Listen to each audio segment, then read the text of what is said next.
Senator from Wisconsin is recognized. Let me first start out and say how bad I feel for the Senate floor staff here. Didn't have to be this way. I think we could have, Senator Schumer could have easily sent us home, let people get a good night's rest, come back here at a reasonable hour, and we could have continued this debate. But unfortunately, Senate leadership is just so hell-bent to provide funding for Ukraine. They couldn't wait. They had to work you folks through the night, and I feel bad for you. You'll notice I have a chart here.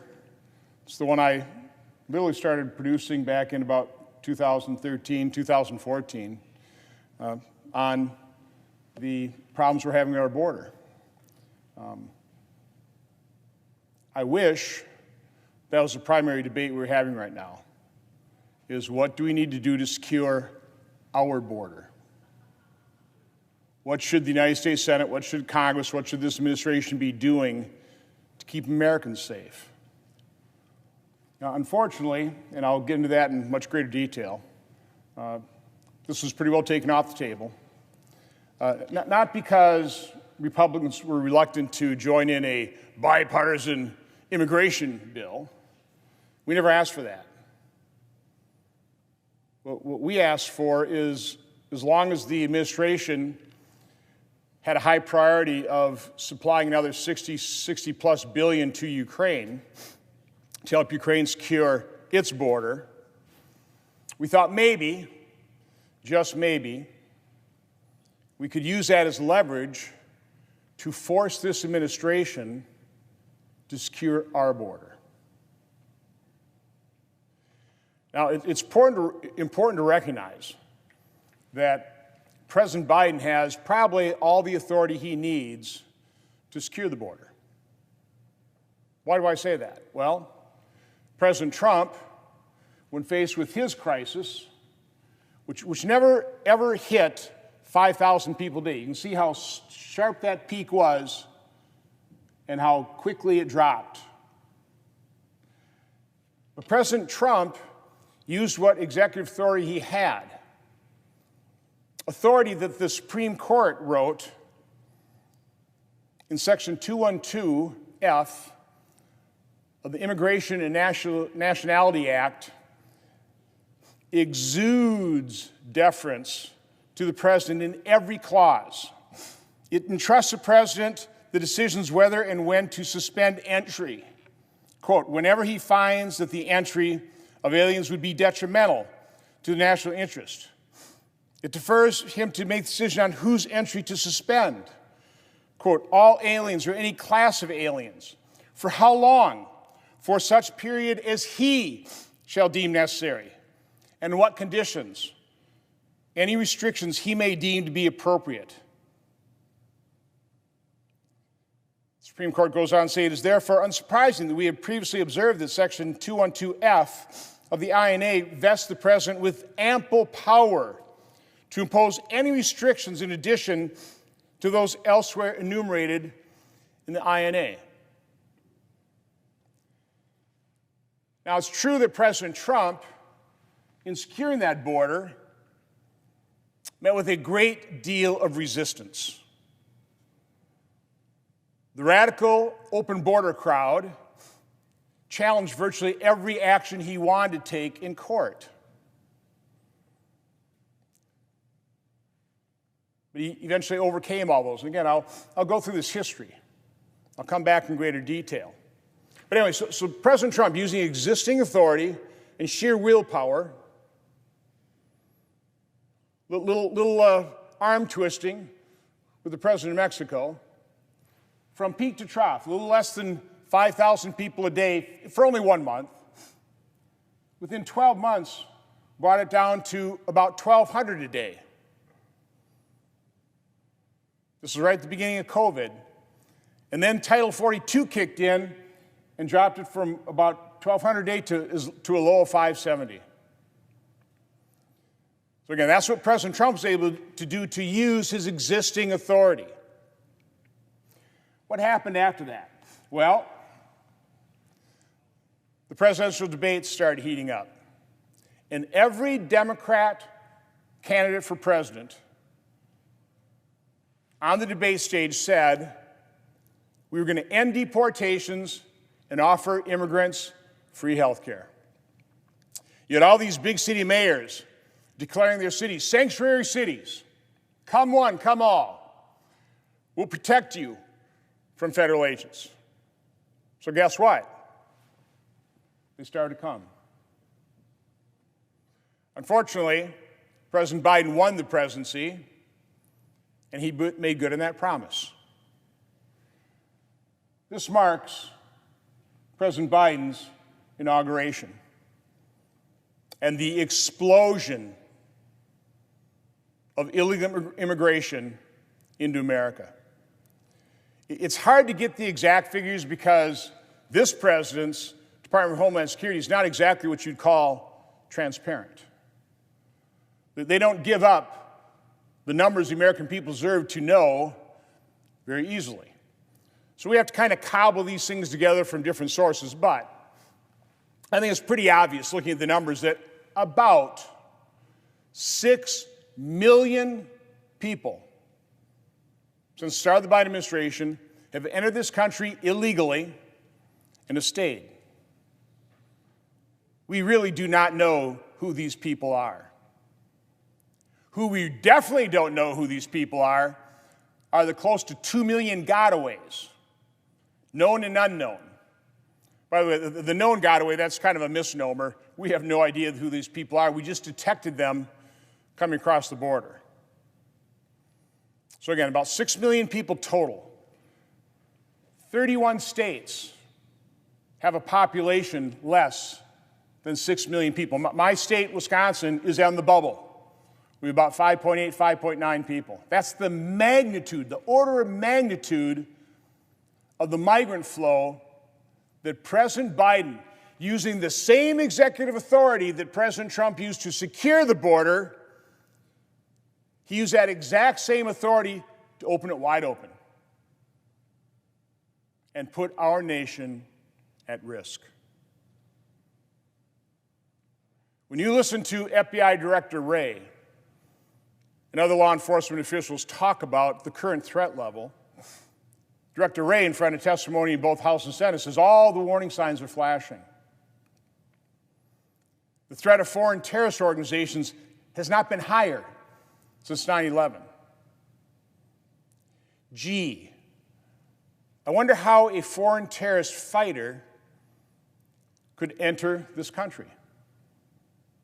Is President Biden's softness on Iran, the coddling of the world's largest state sponsor of terrorism, is in any way tied to what intelligence he might have of sleeper cells?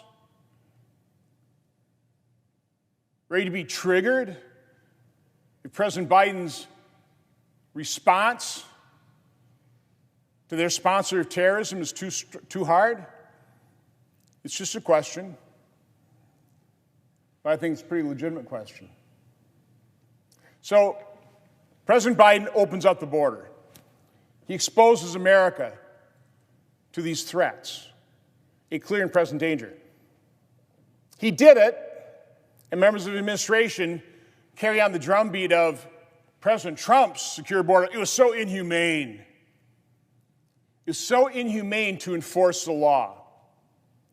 It was so inhumane to stop or certainly slow, dramatically slow the trafficking of humans, the sex trafficking, the drug trafficking. The fact of the matter is, this explosion of illegal immigration,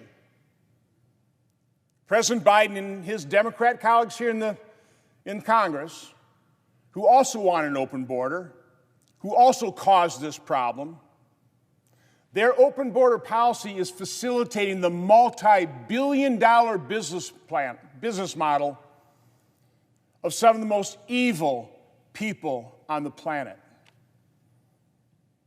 The drug traffickers, over 100,000 overdoses, primarily fentanyl.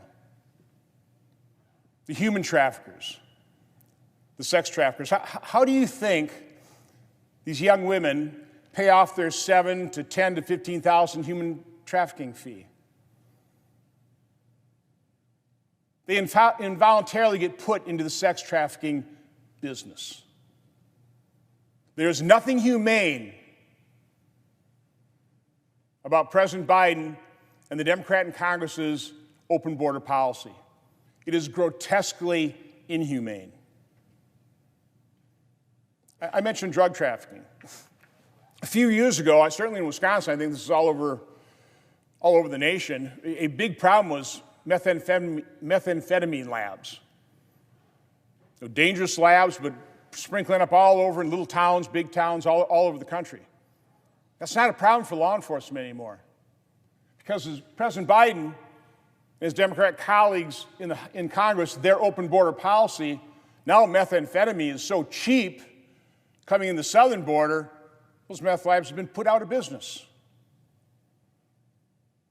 I recently sat down with the sheriffs in Winnebago and Fond du Lac County. They were talking about the drug trafficking and the explosion of it in the Biden administration years. They described how prior to the Biden administration, there was a hub of drug trafficking in Chicago, and the branches split out from there into Wisconsin. Now what's happened, the drug trade is flourishing to such a degree, now Wisconsin has hubs with branches springing out from those hubs as well. And again, I mentioned all the overdose deaths, the tragedies facilitated by the open border policy. This chart is historical up to this point. This is a line from December of last year, when in one day, we experienced 14,509 migrants flooding our border. It averaged over 10,000 people a day. Since the start of the Biden administration, on average, the average has been over 7,000 illegal immigrants per day, every day, since President Biden entered office. I remember back then, during Trump's crisis, there would be reports of these huge caravans of a couple thousand people. That used to be big news when President Trump was president. A couple thousand in a massive caravan. Now 7,000 a day barely is ever reported on.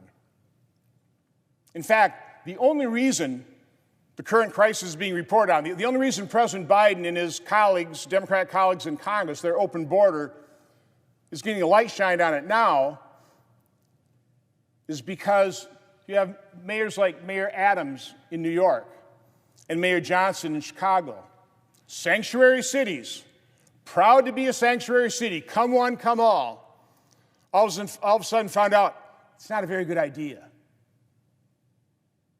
Mayor Adams dealing with less than 2%, about 110,000 of the 6 million people, less than 2% of those illegal immigrants led in by Joe Biden and his Democrat colleagues here in Congress is going to destroy New York City. Mayor Johnson has similar comments in Chicago. So the media is forced to report that. They don't want to. They would like to keep covering up for the president, but the conditions have gotten so bad that even the mainstream media, the liberal, the biased, the cover-uppers for President Biden have to report on this.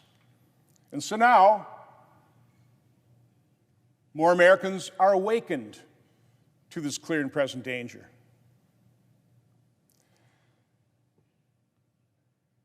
So when President Biden proposed his security supplemental, funds for Ukraine, for Taiwan, for Israel, for the border, I believe his initial proposal for the border is about $14 billion, not to secure it,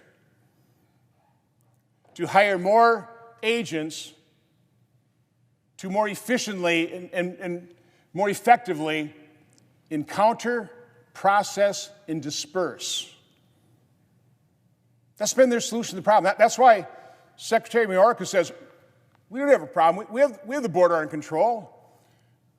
Because they tell CBP that their goal is to encounter, process, and disperse within an 8-hour period.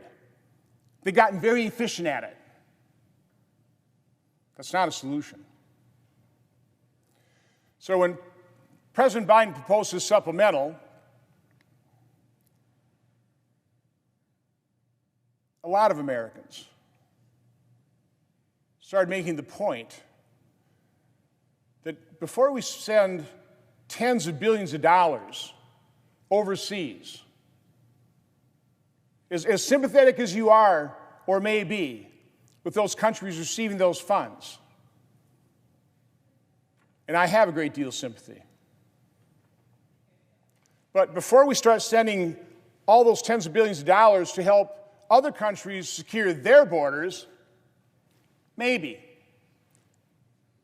just maybe, the right thing to do would be secure our own border first, to eliminate that clear and present danger, to reduce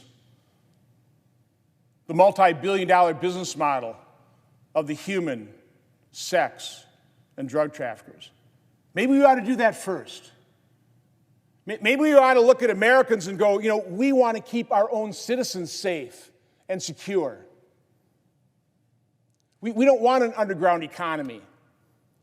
We don't want illegal immigrants being abused and taken advantage of by unscrupulous employers and oppress American wages. Let's secure our own border first. And so Republicans in Congress, our reaction was, well, we don't know how to force this president to use his executive authority to secure the border. Maybe we ought to use that as leverage. And so that's what we asked of our leadership. Now, our leader certainly wants to secure Ukraine's border. It's one of his top priorities.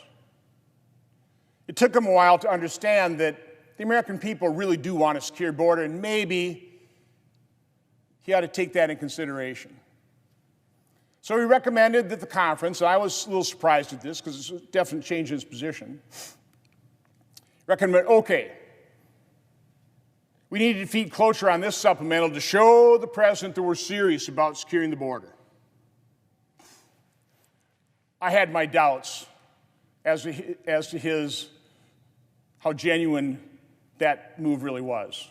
I really had my doubts when all of a sudden we started negotiating, entering into secret negotiations with the administration and Democrats here in Congress, who again, by and large, want an open border, who caused this problem.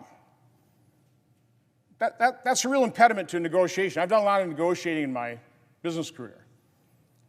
And you only want to negotiate with people in good faith, and only when you agree on the goal. The problem in secret negotiations with people that want an open border that cause the problem is you have to recognize they're really not looking to close the border. That's not what they want. What they want is political cover. They were negotiating for political cover, and whether our leader realized it or not, that's what he apparently gave them. Now again, I don't fault Senator Langford. I think he's certainly knowledgeable about this. He's on my committee. When I was chairman of it, we held more than 30 hearings on this. We made multiple trips. He's knowledgeable. He gets along well with the other side. He negotiated something I completely supported, the Preventing Government Shutdown Act, with Senator Hassan. So he was not a bad guy to ask to do some of the negotiation for us. But you had to recognize what you were dealing with. A negotiating partner, again, that wasn't looking to secure the border, but was looking for political cover. And then, when the elements of the border bill, it wasn't a border bill, it was an immigration bill, when they started leaking out, it became all too apparent that that bill was not going to secure the border. that bill is going to give Democrats political cover. It's not talked about much in that bill. I mean, there's all kinds of elements that have been very fairly criticized. The main problem with that bill is that the 4,000 discretionary threshold, I mean, a lot of ink has been spilled on the 5,000 threshold that was mandatory, that the president stop processing asylum claims and send people home. In other words, at 5,000, it was mandatory. The president secure the border. At 4,000, it was discretionary. And that authority only lasted for 3 years. So what's the problem with that? Well, I mentioned earlier that President Trump ran into all kinds of resistance from radical left open border groups that challenged just about every action he took. And by the way, those court decisions have undermined that authority. We could pass a law to reverse those and restore that authority. But that's not what that border bill was about. Not even close. But if you set 4,000 as a discretionary, what you're implying is that the president doesn't have that authority. The Congress is now weighing in and they're codifying the fact that the president can act to suspend asylum claims until we reach 4,000 a day on average for 7 days. And then that authority goes away after 3 years. So I certainly can imagine radical left open border groups running to court in 3 years, or in 1 year if we have a new president that actually wants to secure the border and say, oh, the president can't do, Congress can't do that. Congress has spoken.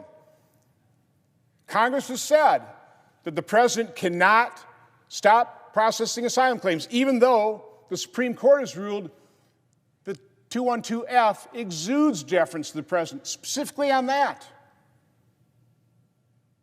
If you would have passed that law, we would have neutered that authority. We couldn't allow that. The fact that Republican negotiators didn't understand that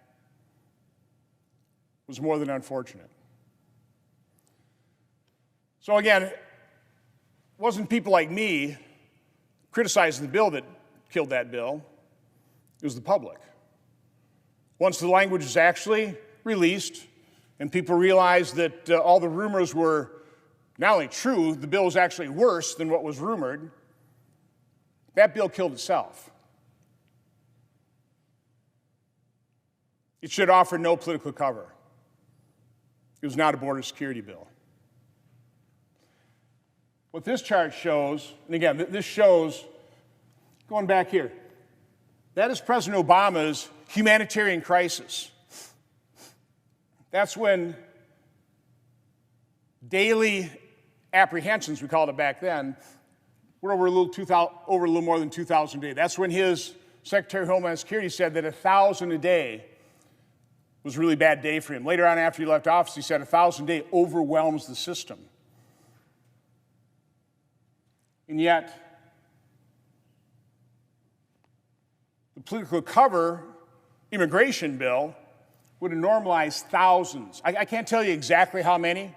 There were tougher asylum provisions. There were more rapid adjudication. It wasn't all bad. There were some good elements there, but the bad overwhelmed the good. And it was worse than doing nothing at all. Doesn't say much about it. Border security bill, does it? But anyway, this chart would show, Obama's humanitarian crisis, President Trump's, which he fixed. And then you had this massive inflow from President Biden. Let's quick do a little history lesson here, just kind of going back how we got to this point. Because one of the problems in the Senate bill is it does nothing to President Biden's abuse of the parole process. Now again, understand what parole is. Parole should be used on a case-by-case basis. Let's say somebody has cancer in a different country. They want to come into one of our premier cancer centers and get treatment. They're granted parole. They come in, they get their treatment, they go home. Maybe they have to attend somebody's funeral. It's for humanitarian situations. Prior to the Biden administration, generally it was about 5,000 to 6,000 people a year that were granted parole. The Biden administration has granted parole to hundreds of thousands, a complete abuse of the process. Where do you learn that from? Where did he learn his lawlessness from? Well, from the Obama administration. Because what sparked all of this was the abuse of prosecutorial discretion, which is what President Obama did with the Deferred Action on Childhood Arrivals memorandum, granting prosecutorial discretion to classes, to hundreds of thousands of people. It abused the process, and that sparked all of this. I mentioned earlier that I began working on these charts, a chart like this, back in about 2013, 2014, after the DACA decision in June of 2012. Back then, I was primarily concerned about unaccompanied children, because that really seemed to be the real crisis. We've always had a flow of single adults. They're a lot easier to take care of. But unaccompanied children are an issue. So the DACA memorandum, that abuse of prosecutorial discretion, what that did is it dramatically increased the number of unaccompanied children. It went from about 2,000 to 3,000, and then it started spiking. As you can see, that's in red. Pretty soon people got the word out that immigration law had changed in America, and so now people were coming as family units as well. That's in the blue. You can see right now that's the primary abuse. One of the issues with the family units is we really do not know whether that family or that group of people that present themselves as a family really is a family or not. We don't do adequate DNA testing. I mean, I've been down on the border. I remember seeing some little 18-month-old little girl being held by some scruffy-looking 50-year-old. I seriously doubt that was her father. I seriously doubt it. I hope it was. I seriously doubt it. In testimony before my committee, we found out that they would sell children. They would sell children for $81 to form a family unit. They would leave little boys. One little boy was left in a 100-degree field, just abandoned. The only identification, they wrote a phone number on his shoe. Is that humane? There's nothing humane about the open border policy. But anyway, that's what sparked all this. That abuse of prosecutorial discretion led to all of this eventually. Now, back then, President Obama declared humanitarian crisis. Again, 2,000 people a day, humanitarian crisis. And it was. It is.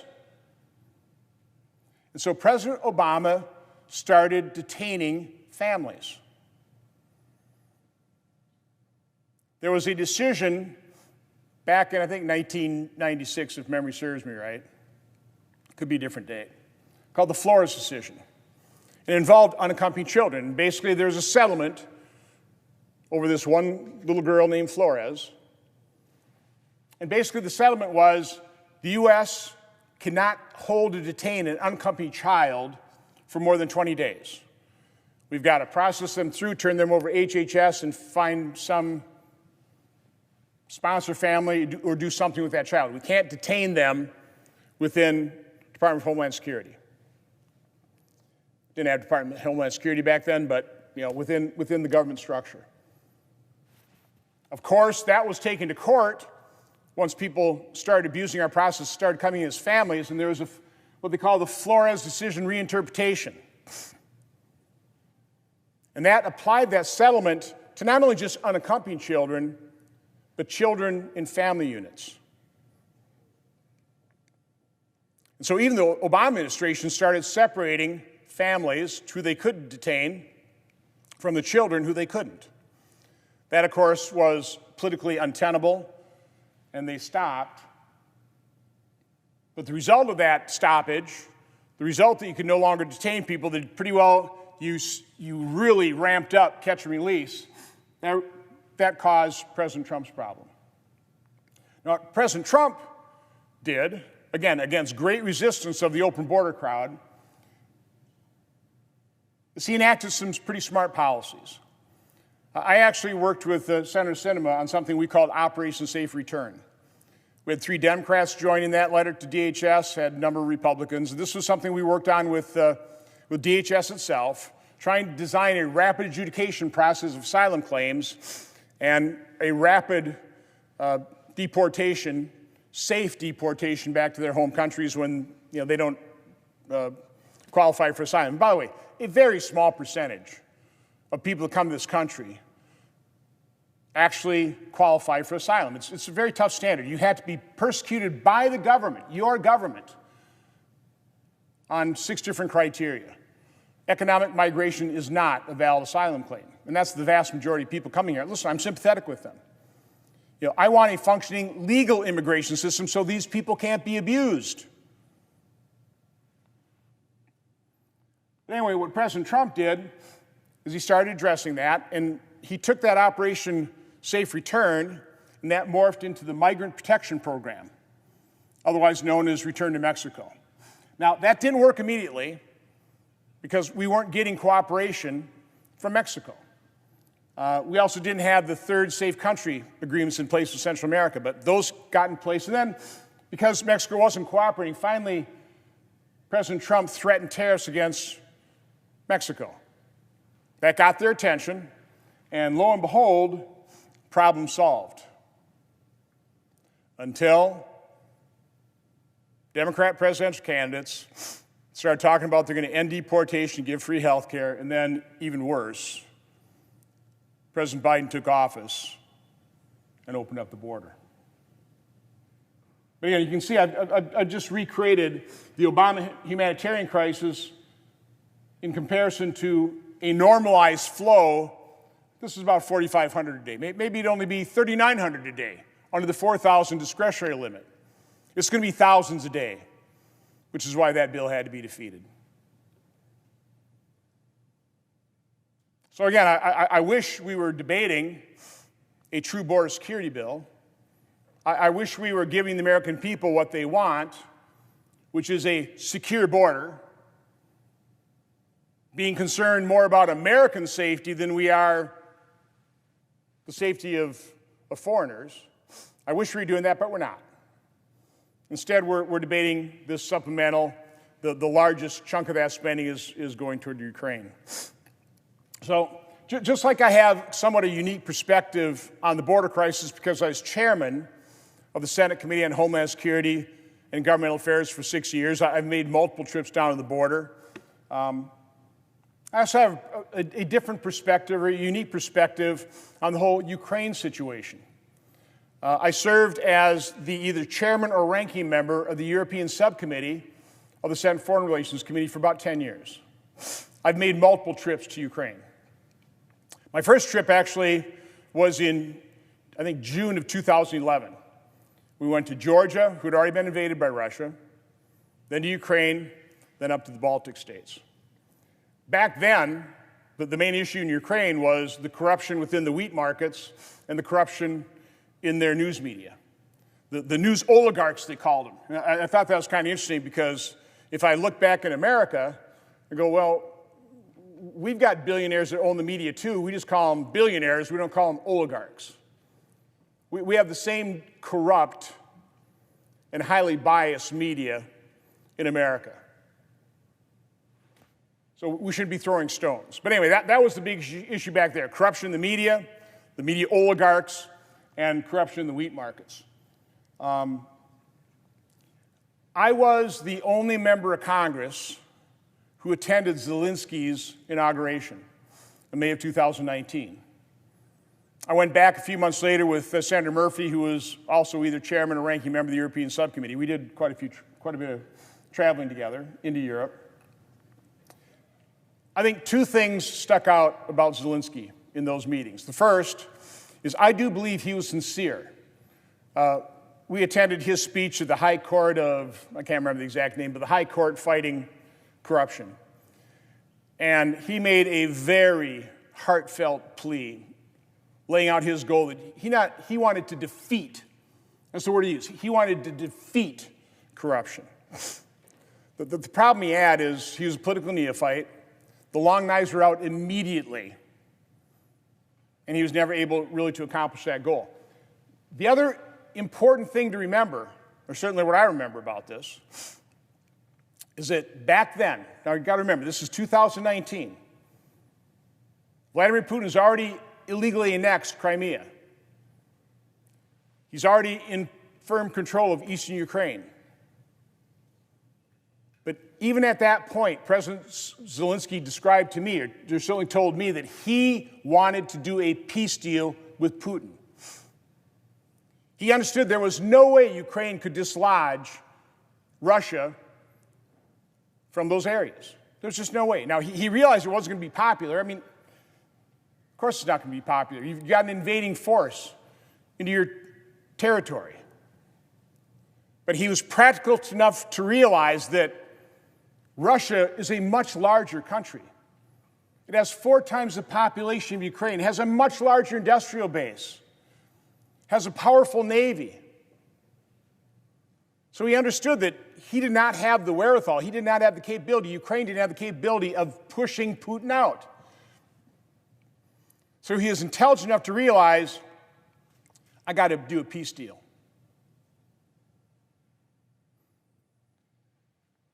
How's that relevant right now? As much as it pains me to say this, and I don't like this reality, Vladimir Putin is an evil war criminal. Make no mistake about it. We all agree on that. Vladimir Putin is an evil war criminal. He did not have to invade Ukraine. There's no justification for what he did. But he did it. We are now about 2 years into this bloodbath. And now we're in a bloody stalemate. And the reality I think a lot of my colleagues who are supporting this aid package are ignoring is that Vladimir Putin will not lose this war.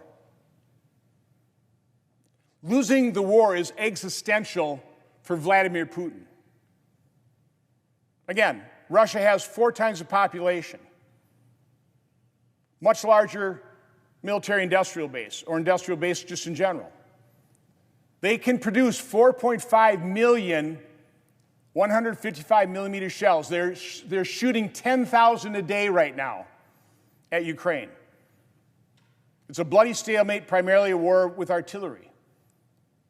Ukraine can only fire a couple thousand a day.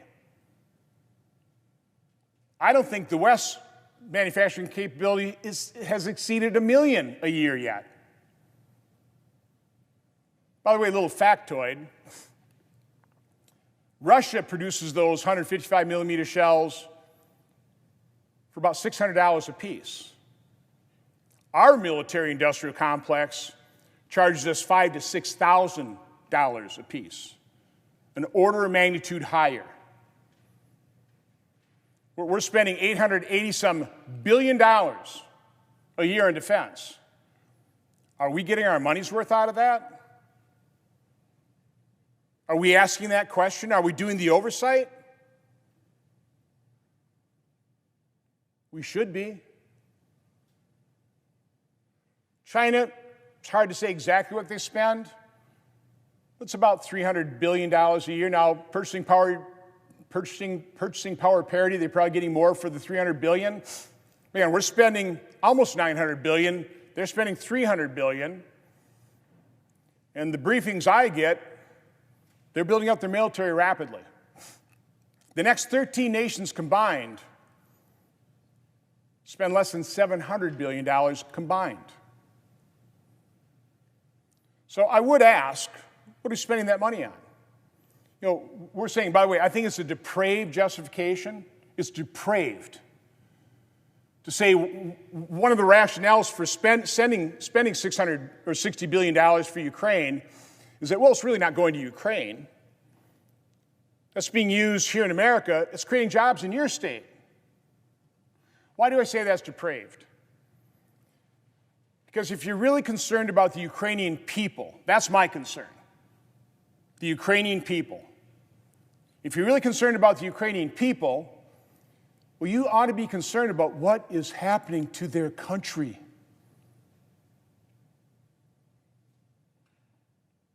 It's hard to get the exact statistics, but I've got something like 70,000 Ukrainian soldiers killed in action, 10 to 40,000 civilians, 100 to 120,000 Ukrainians wounded. I've heard other estimates far higher than that.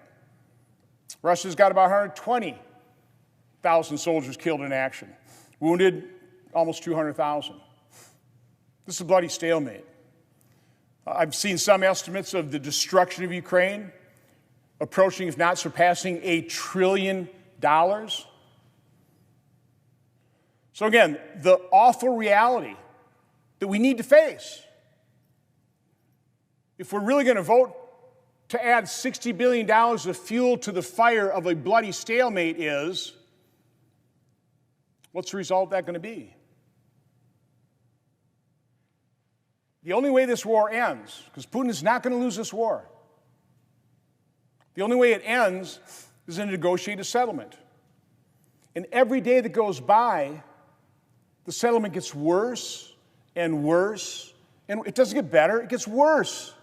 More Ukrainians will have died by then, more Russian conscripts, and I take no joy in that. I take no joy in the death of a Russian conscript, some young man yanked out of his village by Vladimir Putin, sent to the front as cannon fodder. I take no joy in that. None of us should. And more Ukraine gets destroyed. Our policy should have been, for quite some time now, to use whatever influence we have in Ukraine, not to fuel the flames,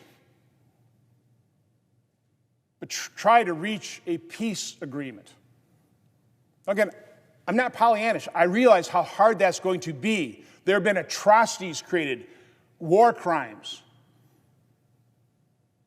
That isn't just, you just don't kiss and make up. That just isn't healed overnight. That will take generations. But we better start now. It's one of the main reasons, as sympathetic as I am for the Ukrainian people, I don't see how setting another $60 billion helps their plight.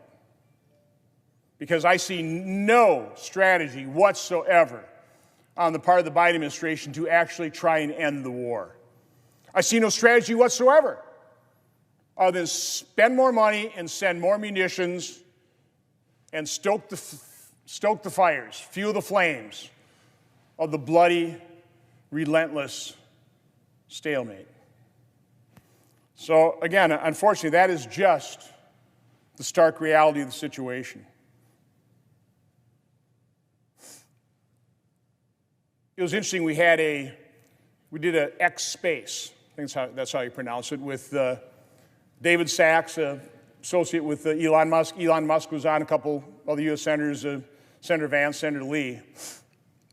And I did mention, I just read Elon Musk, or the new book about Elon Musk by Walter Isaacson.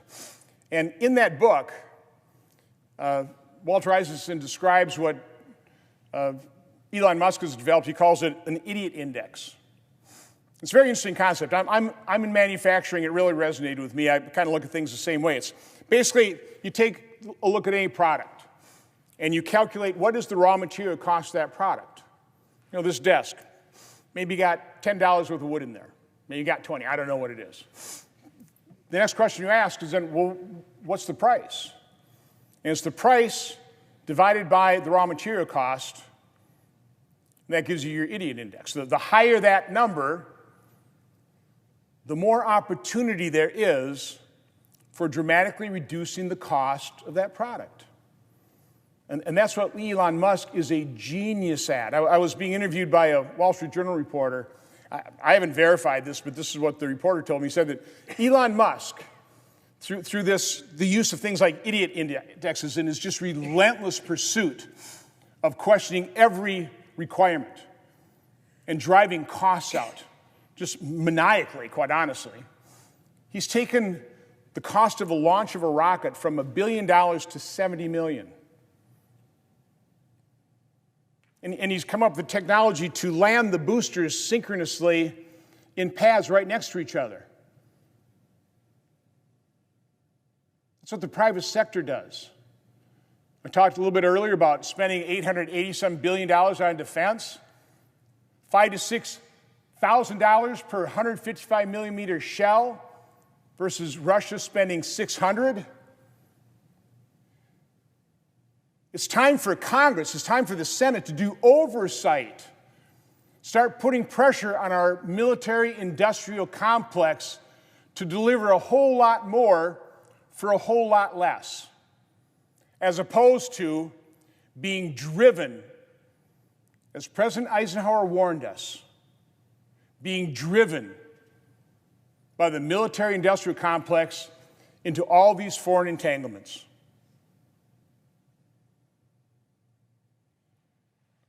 Well, I have time. I do want to provide a little retrospection of America's foreign entanglements. Now, let me first say, I truly believe America is a good country because Americans are good people. The reason we've supported the Ukrainian people is because we want to help anybody fighting for their freedom. That's who Americans are. As Colin Powell, and I think others have famously said this, we don't send our sons and daughters halfway around the world to conquer land. The only land we ever ask for is enough to bury our dead. We send our sons and daughters overseas to help other people fight for what we have, freedom, for those universal goals and values that we all cherish: safety, security, prosperity, opportunity. That's what Americans want for not only ourselves and our children, but for everybody on the planet. We are good people. We are a good country.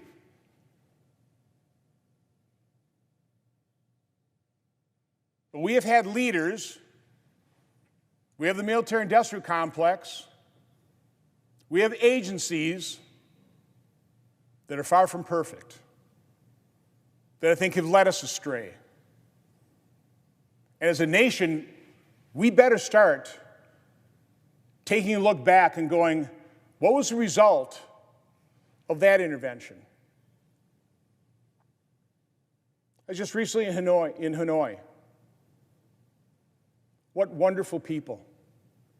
We did a trip to Singapore, to Thailand, and then to Vietnam. Singapore, gross national, or per capita GDP, about 75,000. It's a wealthy country, and you can tell. Go to Thailand, a tenth of that, 7,500, and you see squalor. You see high rises. There's wealth. There's the income gap, but you see squalor. You go to Vietnam, half of Thailand's GDP. You don't see squalor. You see an incredibly industrious people. We were told, a poll recently of Vietnamese, 96% of Vietnam have a positive opinion of America because we are good. We never should have gone to war and bombed Vietnam. And that is in no way denigrating the service and sacrifice of the finest among us. 58,000 paid the ultimate price. Was it worth it? What's been the result of Afghanistan? What's been the result of Iraq? I recently saw a meme. The title was, "This just shows."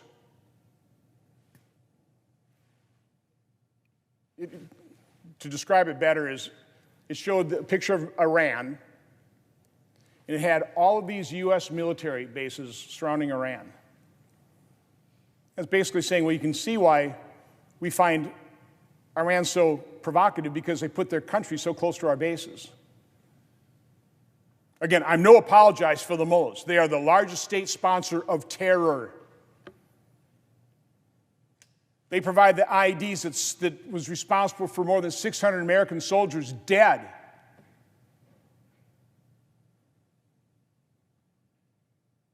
Do we ever look back and say, was that worth it? Did we take the right actions? Ukraine, listen, I was as big a cheerleader as anybody as those freedom-loving Ukrainians took to the Maidan, demanding freedom, asking what we have, prosperity. They wanted to link up with the West, which we, of course, were happy to accept them. But then I did walk the streets with John McCain, and I saw the bullet holes in the light posts. I visited the memorial to the more than 100 Ukrainians that were slaughtered by their own government. Now, the price of freedom is high. Those people were obviously martyrs for the cause. That was 2014. Fast forward, I truly think this war never had to happen. I remember being briefed in a skiff, and afterwards I was talking to two of my colleagues. I said, I think there's still a way of avoiding this war, but we won't take those actions. We could either declare that we will never allow Ukraine, at least in the foreseeable future, to become a partner in NATO. We could declare that. We could say, we're not going to bring Ukraine into NATO membership. The other thing we could have done is probably taken UN troops and put them in as a tripwire. We certainly didn't very visibly show Putin all the defensive weaponry we were providing for Ukraine to deter him from invading. But we didn't do that. And Putin invaded. I still am very interested in finding out exactly what happened in Istanbul, where they were sitting down and trying to bring the war to a quick conclusion. And Boris Johnson flies in. What happened there? I don't know. All I know is the result has been awful for Ukraine and the Ukrainian people. And I guess my time is not quite, unless you're really anxious. We need to understand and accept reality. As much as we hate it, you cannot create good policy living in a fantasy world, constructing your own reality. You have to accept the hard realities of the moment. And just to repeat, with my remaining minutes here, our first priority should be to secure our own border, to protect Americans, to keep Americans safe, to keep our children safe. This surge, this catastrophe, it's not just impacting cities like New York and Chicago. There's a small little city in Wisconsin, Whitewater, Wisconsin. I was called down there with the chief of police and the county sheriffs. 15,000 population. They have hundreds of migrant children in the school system speaking a different dialect of Spanish that their bilingual teachers don't understand, so they have to hire another interpreter. It costs them $100,000 plus. Police calls are taking 3 or 4 times the normal time, so other law enforcement activity is way down as they're responding to the migrants. Migrants are crowding into apartments unsafely, 12 to an apartment. They're trying to grapple with it. Now they're asking for help, for funding. I'm sympathetic with them. But the solution isn't to spend billions on sanctuary cities. The solution is to reduce the flow to a trickle so we don't have to spend those hundreds of billions of dollars taking care of this catastrophe. And that's what this is. 6 million people. It keeps rising by a couple 100,000 a month. Probably more than 7 million by the end of this Biden's hopefully only term.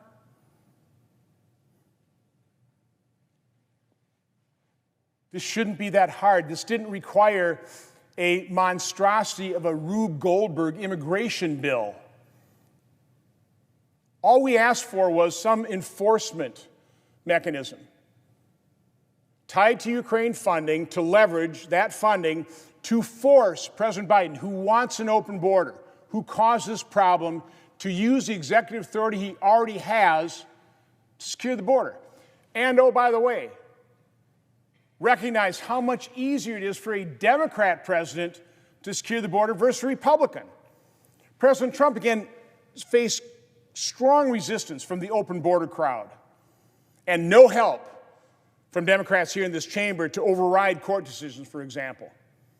President Biden, I don't know, he may face similar resistance, but he would have Republicans here more than willing to pass a quick little law by unanimous consent to override a wrongful court decision like the Flores reinterpretation.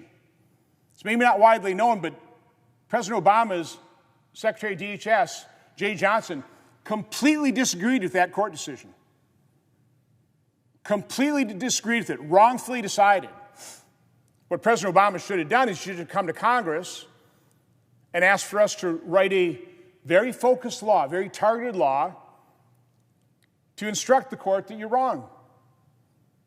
We can detain families with their children. That's the humane thing to do,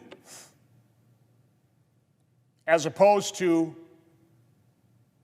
initiate a massive catch and release, facilitating the human trafficking, the sex trafficking, the drug trafficking that goes along with it. Again, a reality that I know my colleagues on the other side of the aisle don't want to face. They don't want to admit what a crisis, what a catastrophe this is. I mean, Secretary Mayorkas, how many times has he been before the Senate and the House? When we ask him, Secretary Mayorkas, I mean, will you recognize this is a crisis?